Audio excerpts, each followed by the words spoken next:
મિત્રો આજના વિડીયોમાં આપણે સ્ટાન્ડર્ડ મેથ્સના ચેપ્ટર 3 ચતુર્યુગ સમતોલિતમાં એના મોસ્ટ ઇમ્પોર્ટન્ટ દાખલા જોવાના છે અને એ દાખલા આપણે સોલ્વ પણ કરવાના છે. તો વિડીયો ચાલુ કરતા પહેલાં જે ચેનલને સબસ્ક્રાઇબ ના કરી હોય તો જલ્દીથી ચેનલને સબસ્ક્રાઇબ કરો અને નોટિફિકેશન પર ક્લિક કરો કે જેથી કરીને આપણે કોઈ પણ વિડીયો મૂકીએ તો સૌથી પહેલાં તમારી પાસે આવે. તો આજનો વિડીયો ચાલુ કરે છે. આ મોસ્ટ ઇમ્પોર્ટન્ટ દાખલો છે 0.2x 10.3y બાબત 2.3 4x 0.5y બાબત 4.1. આ બંને આ પહેલું સમીકરણ આ બીજું સમીકરણ લખીશું કે બંને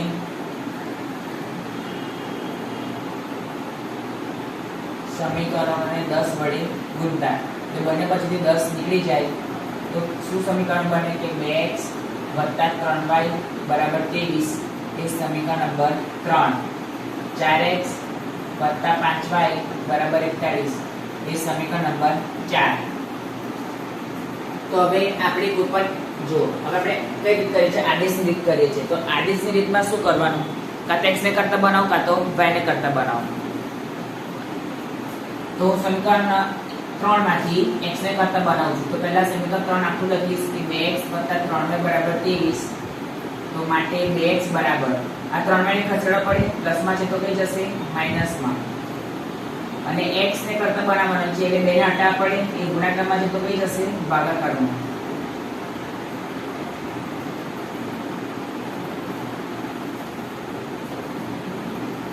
આપણે શોધ્યું એક શું શોધ્યું x સ્વરૂપ શોધ્યું. હવે x સ્વરૂપ આપણે શેમાંથી શોધ્યું? સમીકરણ 3 માંથી. એ આપણે શેમાં મૂકીશું? સમીકરણ 4 માં. તો લખીશું કે x બરાબર 23 3y છેદમાં 2 એ સમીકરણ 4 માં મૂકતા. તો ચલો x ની જગ્યાએ શું લખવાનું? 23 3y છેદમાં 2 વત્તા 5y બરાબર 41.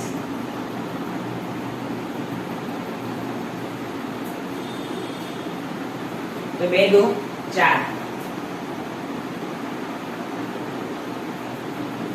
તો માટે 2 કૌંસમાં 23 3y વત્તા 5y બરાબર 41. તો બેનો 23. હવે આ બેના બંને સાથે ગુણાકાર કરવાનો. એ માટે 2 * 23 શું આવે? 23 * 2 46 માઈનસ 3 * 2 6y વત્તા 5y બરાબર 41. તો માટે હવે આ 46 પ્લસમાં છે તો કઈ જશે? માઈનસમાં જશે એટલે -6y વત્તા 5y બરાબર 41 માઈનસ 46. તો માટે હવે -6y વત્તા 5y તો શું આવે? -y બરાબર. હવે 41 માઈનસ 46 તો શું આવે? -5. તો બંને બાજુથી માઈનસ માઈનસ નીકળી જાય એટલે y બરાબર 5.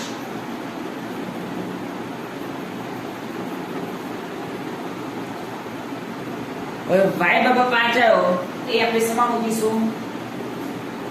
y બરાબર 5 એ આપણે શેમાં મૂકીશું? આપણે જે x સ્વરૂપ શોધ્યું છે એમાં મૂકીશું. તો લખીશું કે y બરાબર 5 એ x બરાબર 23 3y છેદમાં 2 માં મૂકતા. તો x બરાબર જ્યાં y દેખાય ત્યાં કેટલા મૂકવાના? 5 એટલે 23 3 y ની જગ્યાએ 5 છેદમાં 2. તો 23 3 × 15 છેદમાં 2. તો 23 15.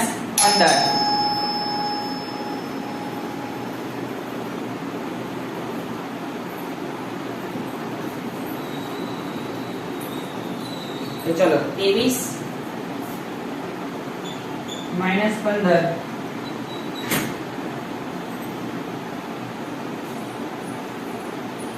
8 છેદમાં 2. તો માટે x બરાબર શું આવે? 4 × 2 = 8. રાઈટ. તો લખીશું કે આમ આપેલ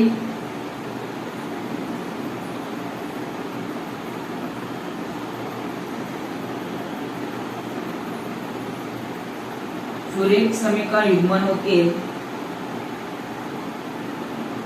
x બરાબર 4 અને y બરાબર 5 છે.